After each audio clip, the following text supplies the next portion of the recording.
Shalom, and welcome to a message to the Parsha for Parshat Mishpatim. Now, this week is an extraordinarily special week. Why do I say that? Because this week is not only Shabbat and Shabbat Mishpatim, which is a significant Parsha in itself, but it's also Rosh Chodesh. It's the first day of the month of Adar, which is the most joyous month of the year. In addition to that, being that this is the Shabbat closest to Rosh Chodesh Adar, in fact, this year it's not only closest, but it actually coincides with Rosh Chodesh Adar. Therefore, we also have another name for this Shabbat, and it's called Shabbat Shekalim, like the shekels, the Shabbat of the shekels, which I'll now explain. On the Shabbat closest to Rosh Chodesh, typically, it's the Shabbat preceding Rosh Chodesh, because Rosh Chodesh can fall out on any given day of the week.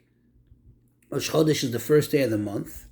So on the Shabbat closest to Rosh Chodesh Adar, we read an extra portion in the Torah. That means in addition to the regular Parsha that we normally read, consecutively going through the Torah, we also read a special Torah portion. And for that, we take out a second Torah.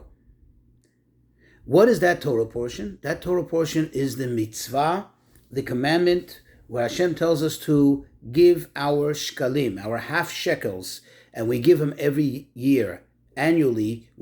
Every adult Jewish male was supposed to donate a half shekel.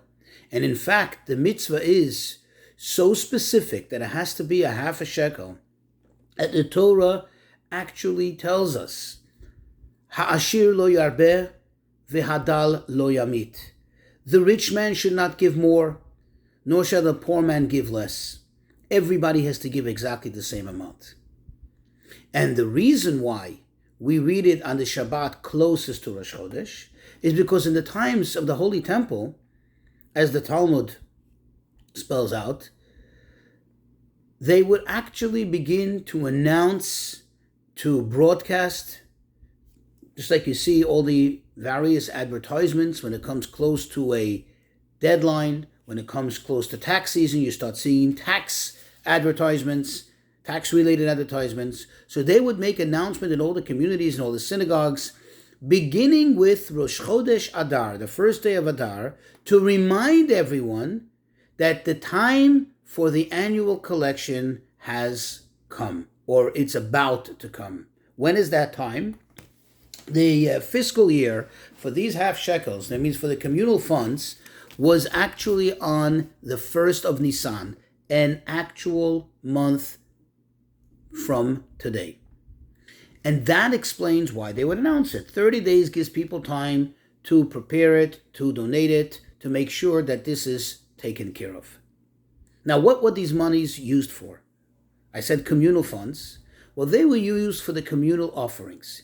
Every single day, without fail, there were two offerings that would be offered in the Holy Temple. One in the morning and one in the afternoon.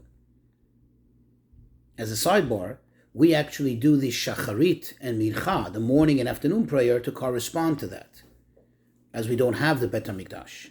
But in any case, that had to come from all Jews equally. And therefore, every Jew gave an equal amount. Every Jew was an equal partner and had a share in every single offering. When it came to special occasions like Shabbat and the festivals and Rosh Chodesh, there was an added offering that's called the Musaf. Musaf means the addition. And they would bring a special added offering. And that explains why on Shabbat and the festivals and Rosh Chodesh, we have an extra prayer called a Musaf. Question. Obviously, this is a very significant thing. But why do we still read this today? Why is it important for us to remember this? And that is the primary reason why we read it, to commemorate this, to remember it. But when we remember something, it's not just to remember something that happened in the past, rather to remind ourselves how to behave and how to act in the present. As Jews, we're constantly growing, constantly improving ourselves. At least that's what we should be doing. So what is the value here? What is the message here? What is the lesson here? In knowing that back then they gave half shekels and that the Torah commands us to do so. The answer is that really this mitzvah is so unique that it's one of a kind. You see, every single mitzvah the Torah tells us to do. Let's take, for example, to eat matzah on the night of Passover, or to take an etrog on Sukkot.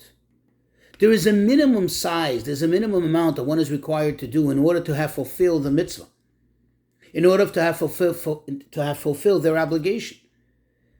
But that minimum size is a whole size. In other words, the Torah is telling us this amount is a whole amount. Of course, anything bigger or larger is more whole. But this is a whole amount. You cannot bring a half a etrog. You cannot put on a half a tefillin. You cannot wear a half a talit. That's not kosher. That doesn't do the mitzvah. In fact, it might even be a problem. So why here did the Torah instruct us? Specifically and absolutely only a half a shekel, not a whole shekel, not a whole coin, a half a coin. The answer is because this is to emphasize and brings out the most amazing and cherished aspect of our people, of us, of who we are. We are all unified. And in this mitzvah, we actually see the reality of it. That Hashem tells us, whether you're rich or poor, whether you're smart or not so smart, whether you're the greatest rabbi or the simplest of folks, you are merely a half. The whole of you as a Jew is merely a half. In order for you to be complete, you need to be connected to another Jew. Unity. We're all one. We all complement each other. Whether we see it or not, whether we recognize it or not, we all complement each other, and together we are whole. And this is so valuable that even though we cannot actually bring the shekel today, the half shekel, because there aren't any offerings, there's no Bet HaMikdash yet, hopefully very soon. But the fact that this brings such a great lesson is so important that we take out an extra Torah and we read an extra reading, we make extra blessings in order to remind ourselves of this tremendously valuable point. And I would actually go further and tell you that it has a very special connection to this month, the month of Adar, because this month we celebrate Purim. In 2 weeks we're going to celebrate Purim. What is Purim all about? Purim is all about the wicked Haman who wanted to annihilate, totally destroy our people, just wipe us off the face of the universe. He understood something, even though he was our arch enemy. But as King David says in the book of Psalms, "Me oivai techakmeni," you make me wiser from my enemies. See what the enemy thinks about you, and then you know a lot more about yourself. Haman wasn't stupid. Haman understood something. He understood that if he wants to do away with the Jewish people, or if he has an issue with the Jews, it's not just the religious Jews, it's not just the scholars, it's not just the rich Jews, it's not just the poor Jews, it's all the Jews. And that's why he sought to destroy, as it says in the Megillah, men, women, and children. He didn't make any distinctions because he understood that we're all one. And how did he refer to us when he came to pitch his plot to Achashverosh? He said, Yeshno Am Echad. There is this one nation that no matter what, no matter where they live in the world, even if they seem to be assimilated in their, local, in their locales, in the countries they live in, but make no mistake, they're all one nation. At the end of the day, they're all one. They all come together. They all complement each other. So we need to take a lesson from this and enjoy our unity and celebrate it and do whatever we can to really feel unified with another Jew.